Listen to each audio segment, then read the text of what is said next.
everybody, and welcome back to another episode of Let's Play It by Ear podcast. I'm Carrie with my co host here, Joanna. Hello, Hello! everyone. So, today we're going to talk a little bit about the thoughts we have before we head into the practice room versus what actually happens in that practice room, and Mhm. also how we've changed our practice habits from when we were in university to now. Yeah. Yeah. So, Joanna, what do you think about before you go off to practice? Maybe not going into a practice room now, but before your hmm practice sessions, what goes through your mind? I will say that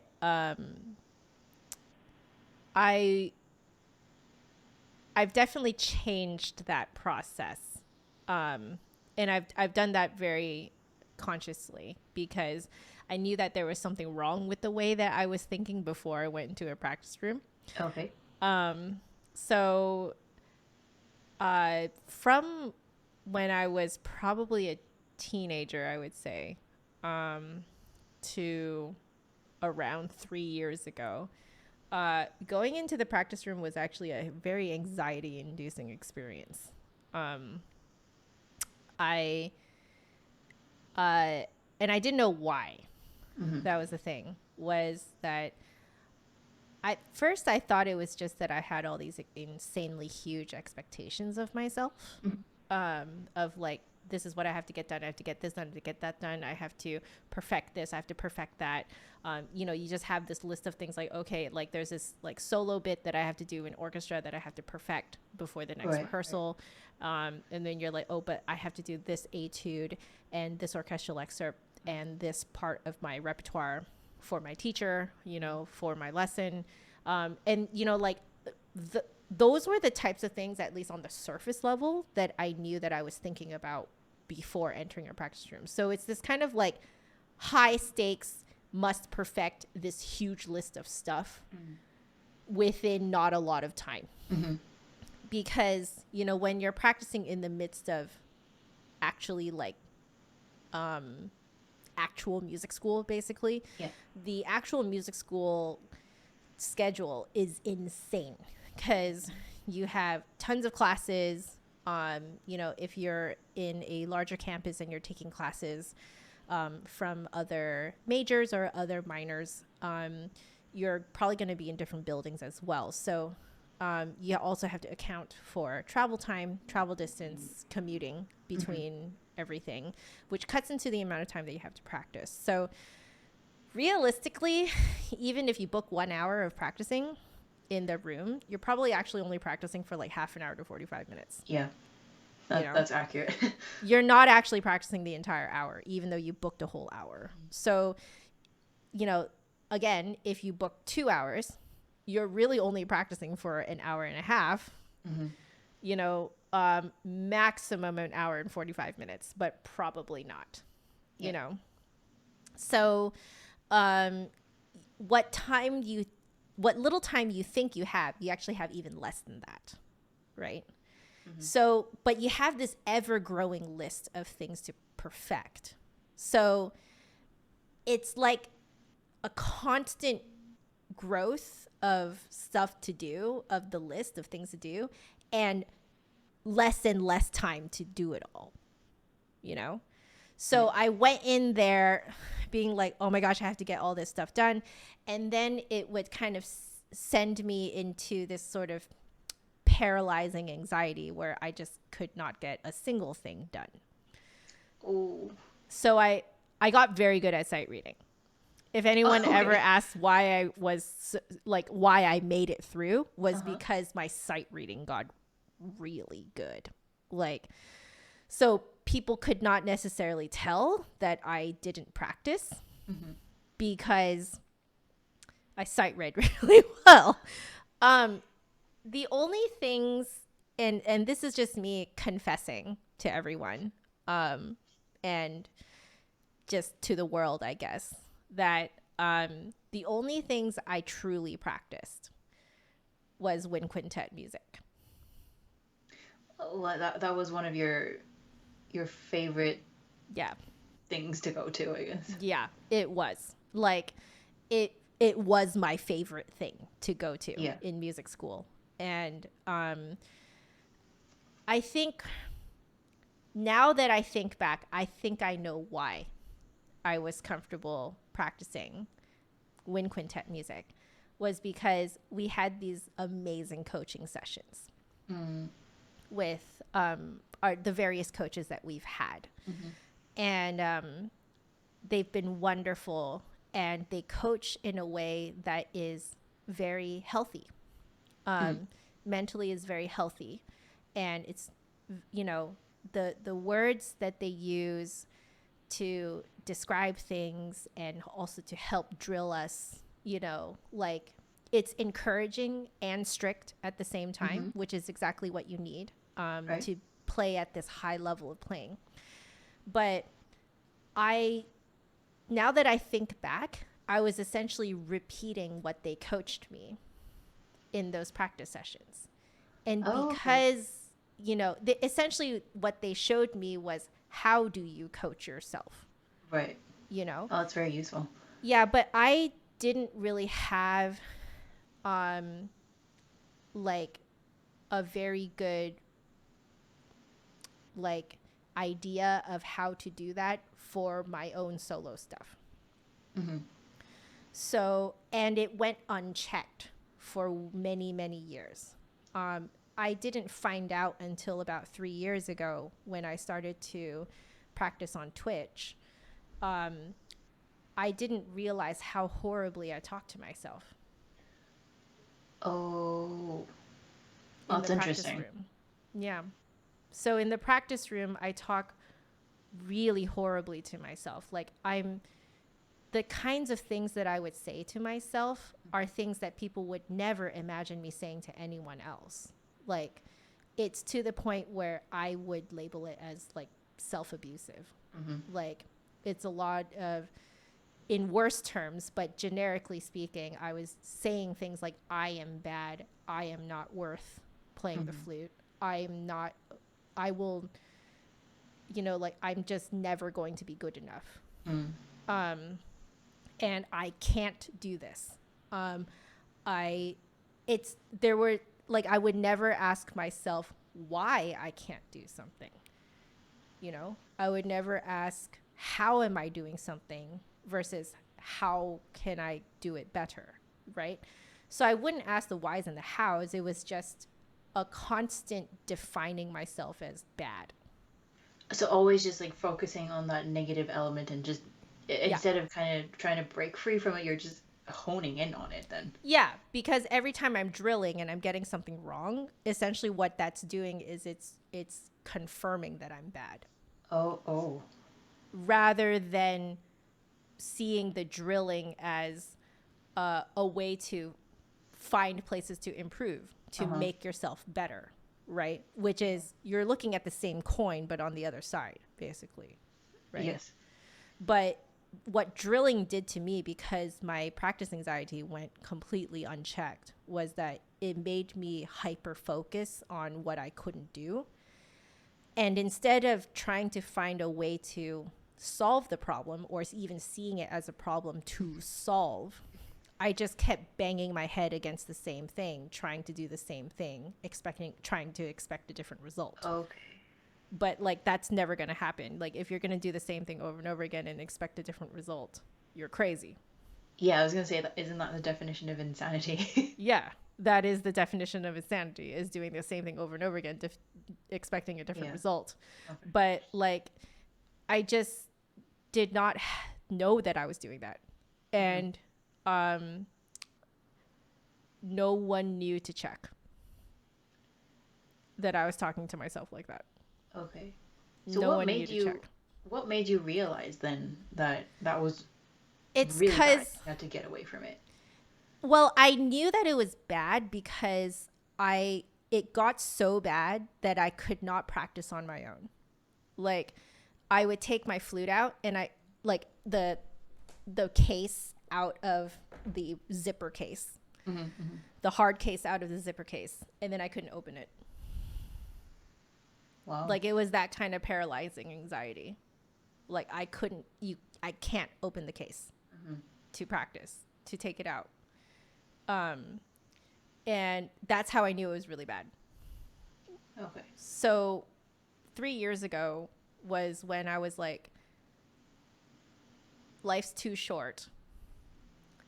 I want to find out why. Mm-hmm.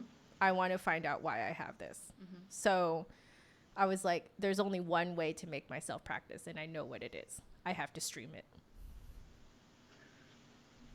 Because I have to promise someone I'm going to show up. Mm. Oh, okay. Yep. Right? Turn it into an appointment. Yeah. Right? So I know that I will show up for my appointments because I am that type of person. Yes. Right? So there's only extreme cases. Like behind the scenes last week, I had to message Carrie and be like, I'm on my period. I can't do this. Yep. Right? Like, but besides like extenuating circumstances like that, I show up to all of my appointments. So I was like, okay, this is how I'm going to do it. I'm going to stream it. And during the streaming was when I realized, because I wanted to stream in a way that I showed what it's really like to be a musician, but I could not bring myself to say out loud the things I was saying to myself. And that's how I found out what I was doing. Because suddenly I'm put on the spot on camera, and they're expecting me to tell them what's going on in my head because I told them I would. And now I can't say it because it's really abusive. Right. And that's not the example that I wanted to set. So they ended up helping me out. My chat ended up helping me out because they would suggest things for me to try, different practice methods, different practice tricks, you know, technical things to try. And they always did it in such a kind way. Like it was very kind, constructive criticism. And I decided to learn that way of speaking to myself. So it's taken 3 years, but I can do it now. Yeah, like, it takes time. It takes practice. Yeah, so a couple days ago, I actually did a solo practice session all on my own because I wanted to. Oh. Yeah. Well done. And that was the first time in a long time that I actually wanted to. And the whole time, I actually spoke kindly to myself, and I was thinking of things as problem solving, you know, like, and it became very exciting because of that. Like practicing becomes very exciting once you kind of see it as like, you know, training and problem solving, and, you know, like you're an athlete, you know, like it's very exciting when you do that. It's almost like kind of like those training montages, you know, in movies, you know, has that kind of like excitement to it, you know, but like, I have not felt that in a long time. Probably since I was a child. Okay. Well, congratulations on that. That's really good to hear. Yeah, but that is my very long answer to what I was before. And like that, it's very interesting that you are wanting to know that difference of before you go into the practice room and into the practice room. Like what's going on in there. That transition is exactly what I've been working on. Yeah. Well, I think a lot of people kind of they overlook that. Yeah. Sorry. Overlook that because they focus on the results of you coming out of the practice room or coming out of your practice session. But you forget the preparation behind the scenes. Exactly. And your walk into that. Because if you're not set up well for that, then whatever effort you're going to put in when you're in the practice room, that might just go down the drain because you're not mentally prepared, you're not mentally in the right space. That's why I did not get anything done except for wind quintet music. Because that you would automatically associate that with joy. Yep. And our rehearsals, all of them were problem solving. Training. The coachings were done in such a, they're so kind, you know, like, and kind, but very like, this is how you do it. Like, don't, you know, don't not do this, you know, like no nonsense. Yeah, yeah. It's very no nonsense, but they're very kind, you Mm-hmm. know? And, um, you know, I essentially emulated what I saw Mm. in my practice sessions. Like now looking back, now I know that's why I could do those ones. But Yeah, I could not do the solo stuff. that makes sense. Yeah, because the solo stuff I was way long gone. Like by the time I already got into music school, I was already pretty much a lost cause. Like Mm-hmm. I already was not practicing prior to getting into music school. Yeah. But then what you were doing were you were practicing not practicing, Yeah, and that became even more ingrained yep, until 3 years ago. Then I guess. yep. It's like 3 years ago. The thing is, like, I knew that this was a problem for a long time. Mm-hmm. I actually knew it was a problem before I got into music school. It's just Okay, that I never dealt with it. I see. Yeah. Like it's that thing that like you're like there is this thing that's wrong with me, Mm-hmm. but you just kind of not deal with it cuz you're just caught up with life, Yeah, you know? you've And become so then used to it; it's your norm. yeah, it almost becomes it's so unhealthy, but it almost becomes part of your identity, Yeah, I you can know? see that. Yeah. And like you sort of take this weird twisted pride in it. Yes. It's very unhealthy. Yeah. It's you should not do that. And I did that for a very long time. But 3 years ago, I put my foot down and I was like, I need to stop Mm-hmm. and I need to find out why this is happening. And once I found out why it was happening, then I was like, okay, now I need to work on that. Mm-hmm. So I've been practicing. As silly as it sounds, that is very important, I think. Yeah. But what about yourself? Like, do you Um, share similar experience or? that no. I think I've been from when I first started music lessons when I was 5, like with Mm-hmm. piano. I've been fortunate enough to have teachers, except for one, who have all been very supportive and they showed me how to practice. They Mm-hmm. kind of talked me through that process. Like, this is what you're looking for.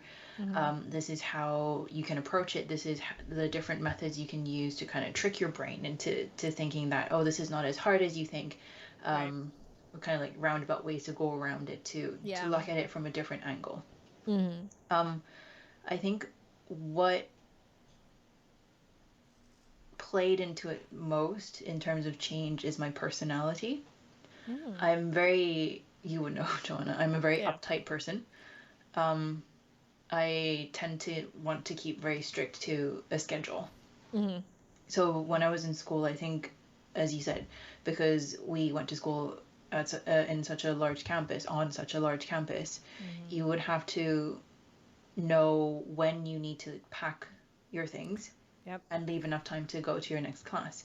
And Yep. being wind players, our instruments took a little bit longer because we need to swab and Yep. clean our instruments. Yep. So that ate into practice time as well too. Yep. So kind of similar to you, I had a running list of things that I needed to work on, Mm-hmm. ever growing, of course. So I've tried to get through as much of it as I can. Um, and then I guess sometimes the practice sessions they're not very focused because you're just trying to do as much as you can, cover as much ground as you can. So it's not quality practice, it's quantity. Yeah. Mm-hmm. Um, and then graduating from school and going into the work world, Yeah. you know that time is not on your side.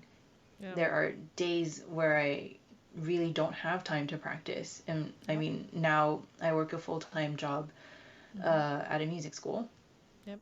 I don't have much time to practice, but what little time I do have, I know I have to structure it as such that I am able to hit on everything that I need to practice, but in the most time efficient way. Yep. So that means I won't be practicing all of the repertoire that I need to have covered. I'll Yep. pick out sections Yep. from one piece that I know needs covering, and then the next Mm-hmm. time I'll revisit that because it would have gotten better, and then Mm-hmm. add the next one. Yep. So that's Yep. what's changed from university to now. Mm-hmm. It's just because of the time constraints and schedules. Yeah. Yeah. Um, But in terms of practicing, it's just reinforcing the things that I've been taught and what I've learned, also in terms of discovering things while I'm teaching Mm-hmm. my students as well too. So sometimes Absolutely. those methods I test out on them just to see Yeah. what result it yields. And Yeah. if it works, I bring it home like, oh yeah, I remember I said that to my student. How come I can't remember it when I'm practicing? Because I do a bit of negative, not a bit Mm-hmm. actually, sometimes a fair bit of negative talk to Yeah. myself as well. Yeah. Um, so it's also about learning to step back and look at the problem objectively Yep. and think, okay, diagnose it from an objective viewpoint. This is what's happening. Mm-hmm. Let's see, maybe why is this happening? These are the ABCDE possible Yep. reason, possible causes, blah blah blah blah Yep. blah, Yep. possible solutions, and you just try. Yeah. And then it becomes an experiment, which then Yeah, becomes really fun. yeah, But like, I think you're right, is it's getting that ball rolling into that more experimental, mm-hmm. objective viewpoint. That's the hard part. Yeah, That's the hard part. But once you get it rolling though, you're in it. Like once you get that momentum going in that practice session of you doing this kind of experimental thing, it becomes really fun. yeah. But if you get the ball rolling the wrong way, then it's going to be a pretty bad practice session, Mm-hmm. like, and you're not going to get anything done either because you're not actually problem solving. Yeah.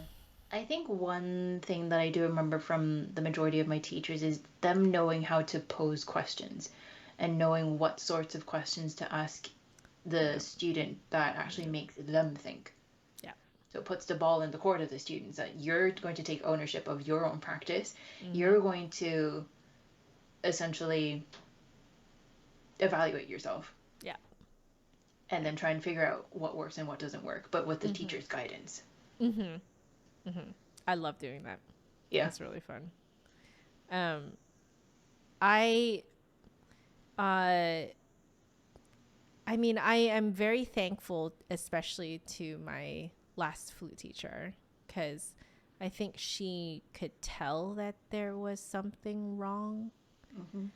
and she, but she didn't like point it out like it was a horrible thing either. Like, clearly, like she knew something was up, so she just did like positive reinforcement, um positive, uh like, I don't know, affirmation, I guess, Oh, like for half a year. Like, I think the only thing that she taught in that half a year was my embouchure change. That was it. but that's key though. Yeah. Yeah. But like that really, like, I think her teaching me for that like year, like 2 years ish Mm-hmm. that she taught me, it really put that seed in my mind of like, hey, you might want to figure out what's going on with your practicing. Mm. Not in a negative way, Mm-hmm. but like it's more in the I guess with uh the thought that it could be more positive. It could be more fun, Mm-hmm. you know. Yeah. Yeah. But, uh life kind of caught up to me, so I didn't really deal with it until 3 years ago. Well, I mean, in a way, it's never too late as long as you address it, and you have now. So, and you can see and hear the change. Yeah, absolutely. Cuz I kind of feel like if I didn't deal with this, that like the other thing that I was thinking it would also affect is my teaching. Yeah. Because like, one, I would be a hypocrite Mm-hmm. telling my students to practice when I can't practice myself, Mm-hmm. right? And two, I wouldn't know how to practice. So how do I teach my students how to Yeah. practice? Right?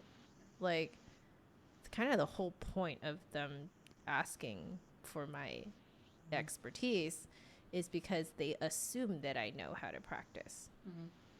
So I was like, man, this is going to be really bad if I keep up this pretense that I'm practicing, but I'm not, you know? Yeah. It's So gonna that's crumble one day. exactly. I could feel it crumbling. I could, like, you know, you're building on no foundation, you Mm-hmm. know? So I decided to basically rip everything down and build that foundation. Yeah. Yeah. Wow. Change, it's never easy, but it's No. good. It can No. be good for you. Yeah. I mean, it's wild, but like, I know, like, a lot of people ask me, like, how often do you practice?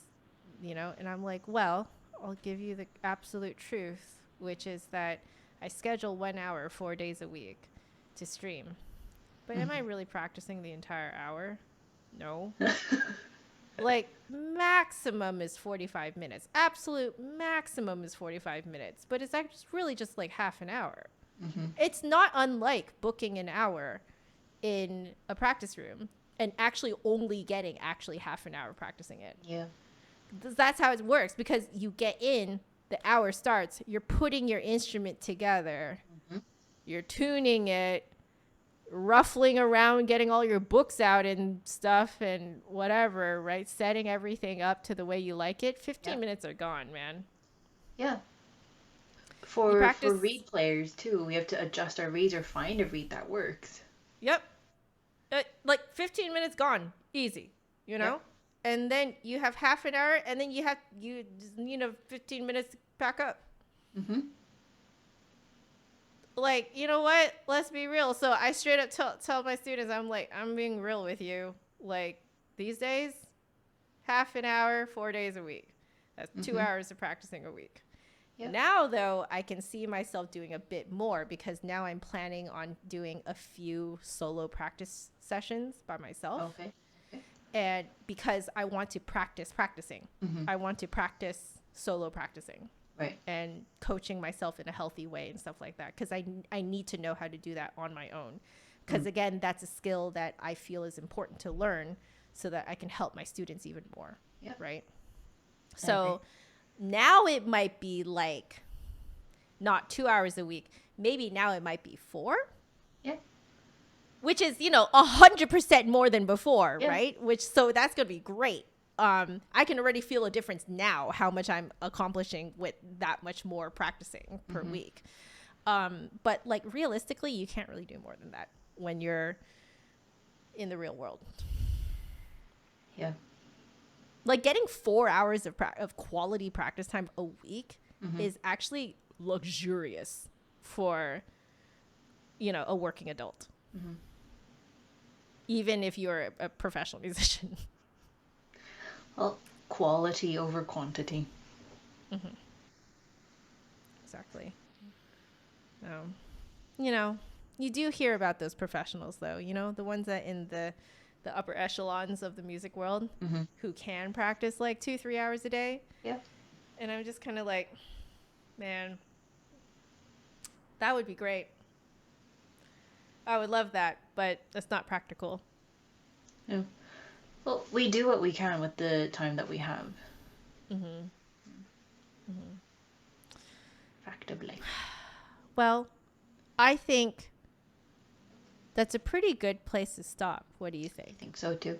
Cool. So let's see. What are we going to be talking about next week? Just to, you know, have a little cliffhanger for Yeah. our listeners here.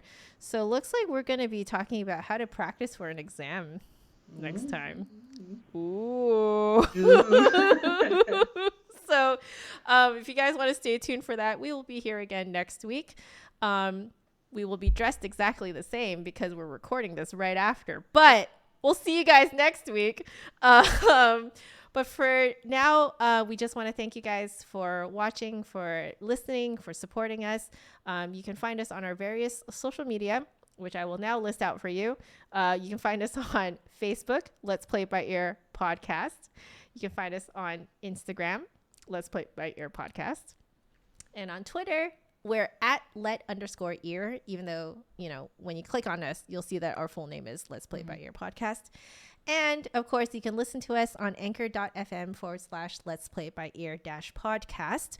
And from Anchor, you can connect to like Google Podcasts and Apple and, you know, all of your, you know, I think Spotify too. Yeah. And it distributes out to the top platforms out there. So if there's a platform that you guys already listen to podcasts on, you can probably listen to us on there too. Yeah.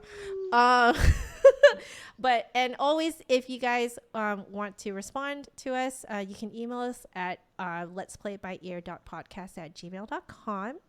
And you can check out our website, letsplaybyear.com, which will always be updated with our latest episodes. So thank you all. Oh, right. If you're watching here on YouTube, actually straight up, even if you're not watching here on YouTube, if you could please subscribe to us and like this video and comment below, get the algorithm to notice us and help us out. But mostly we really do just want to hear from you guys and see what you guys think and feel. Because, you know, we want to know if, you know, we're just the crazy ones, or maybe we're all crazy together. Who knows? So anyway, we will see you guys next week. Thank you for watching and listening. Laters, everyone. See you. Bye-bye.